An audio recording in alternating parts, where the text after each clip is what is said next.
بسم اللہ الرحمن الرحیم۔ دوستو السلام علیکم ورحمۃ اللہ تعالی وبرکاتہ۔ کل ایک جگہ سے بازار سے میرا گزر ہوا تو جیسے ہمارے لوگوں کی عادت ہوتی ہے کہ بازار میں دکان سے باہر انہوں نے کچھ ایک دو سیل مین بٹھائے ہوتے ہیں جو صرف لوگوں کو ترغیب دلاتے ہیں کہ ہماری دکان پہ آئیے، ہمارے ہاں سستا بھی ہے سودا اور اچھا بھی ہے۔ تو وہ آپس میں کھینچا تانی کرتے ہیں۔ میں ایک دکان کے باہر سے گزرا تو ایک باریش بزرگ بیٹھے ہوئے تھے، ان کے ہاتھ میں تسبیح تھی اور وہ حسب عادت ہر گزرنے والے کو کہہ رہے تھے کہ باؤ جی، باجی، بیٹا ہماری دکان پہ آ جائیں، ہماری دکان پہ بازار سے آپ کو سستا ملے گا اور ہمارا مال سب سے اچھا ہے۔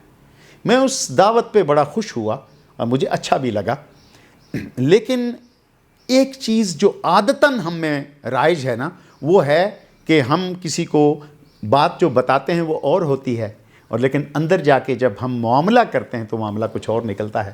دکان پہ وہی بھاؤ تاؤ لگا ہوا تھا اور وہی لوگ سستا کروا کے لینے کے اس میں تھے اور اسی طرح قسمیں اور وعدے وعید ہو رہے تھے۔ مجھے اس بات سے بڑی تکلیف پہنچی اور مجھے یہ بات اچھی نہیں لگی کہ روزہ بھی رکھا ہوا ہے، ہاتھ میں تسبیح بھی ہے اور بارش بھی ہیں، لیکن وہی رواجی بات ہو رہی ہے، ہمارے ہاں آئیں، بازار سے سستا بھی ہے اور اچھا بھی ہے۔ لیکن اندر کے معاملات ہم کیوں نہیں بدلتے کہ جب گاہک جا کے بیٹھ جاتا ہے تو پھر اس سے بارگیننگ شروع ہو جاتی ہے۔ 6,000 کی چیز لڑتے جھگڑتے منت سماجت کرتے کرتے 3,500 پہ ڈن ہوتی ہے۔ اب مجھے یہ بتائیں کہ اگر ان پہ کوئی اعتبار کر لے کہ بازار سے سب سے زیادہ سستا ہے اور یہ سوچ لے کہ روزے میں یہ شخص جھوٹ نہیں بولتا ہوگا، تو وہ تو اپنے آپ کو 1,500 روپے کا ٹیکہ لگوا چکا نا جی۔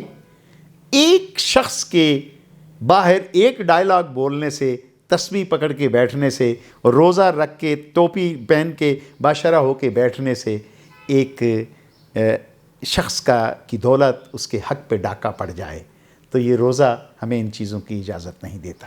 آپ ایک مہینے کے لیے یوں کیوں نہیں کر لیتے؟ اگر توکل ہم اتنے بے توکل ہیں تو ایک مہینے کے لیے دکان کے اوپر لکھ لیں کہ رمضان کی پہلی سے لے کے آخری رمضان تک ہمارے پاس فکس ریٹ ہے، ہمارے بھاؤ تاؤ کر کے یا اس کا بول کے شرمندہ نہ ہوں۔ 2-4 گاہک جائیں گے، اس کے بعد آپ دیکھیں کسٹمر، اس سے آپ کو زیادہ آپ کے سودے کو، آپ کے دعوے کو تقویت ملے گی۔ لوگ ایک مرتبہ خرید کے دوسری مرتبہ آپ کے پاس آئیں گے اور کہیں گے فلاں دکان پہ چلتے ہیں، ان کا مال بھی اچھا ہوتا ہے اور دام بھی مناسب اور ایک قیمت ہوتی ہے۔ ہم سچائی میں اور رزق حلال میں جھوٹ کی ملاوٹ کر کے اپنے رزق کو داغدار کیوں کرتے ہیں؟ کیا اس کا کبھی ہم نے سوچا نہیں ہے کہ بیچتے وقت یا لیتے وقت جس چیز کا بھی ہم غلط بیانی کرتے ہیں اس کا جو سزا ہے، اس کی جو پکڑ ہے وہ کتنی ہے؟ ہمیں اس بارے میں کبھی ہم نے سوچا ہی نہیں ہے۔ ہم یہ سمجھتے ہیں کہ یہ کرنے کے بعد جب ہم حج کر کے آتے ہیں یا عمرے پہ چلے جاتے ہیں تو ہمارے سارے گناہ معاف ہو جاتے ہیں۔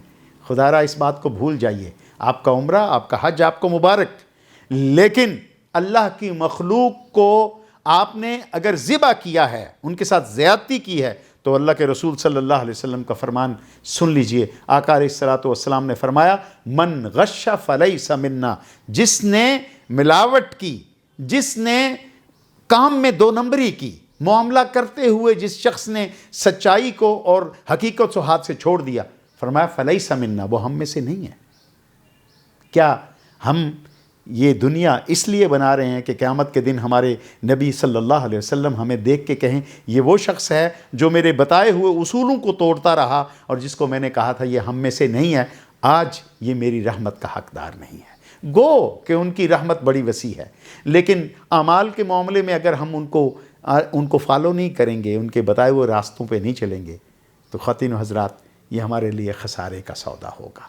آئیے اپنی تجارت کرتے وقت اور کچھ نہیں تو رمضان شریف کے ایک مہینے میں تجربہ کر کے دیکھیں کیا اس سے رزق بڑھتا ہے یا گھٹتا ہے۔ اگر رزق بڑھتا ہے تو اس کو اپنا لیجئے، اگر گھٹتا ہے تو آپ ضرور کسی سے مشورہ کیجئے کہ میں نے ایسے کیا تھا، شاید وہ آپ کو صحیح طریقہ بتا دے۔ میں ضمانت دیتا ہوں اپنے رب کی اس رحمت کی وجہ سے اگر آپ نے ایسا کیا تو آپ نقصان میں نہیں جا سکتے. انشاءاللہ آپ فائدہ مندی میں رہیں گے، دین و دنیا کی سرخروئی آپ کا مقدر ہوگی. آئیے ایک اچھی نیکی اور دعا کے ساتھ ایک دوسرے کو دیتے ہوئے رخصت ہوتے ہیں. کل انشاءاللہ پھر آپ کے ساتھ ہم کلام ہوں گے ایک نئے موضوع کے ساتھ. آج کے لیے اجازت. السلام علیکم ورحمۃ اللہ وبرکاتہ.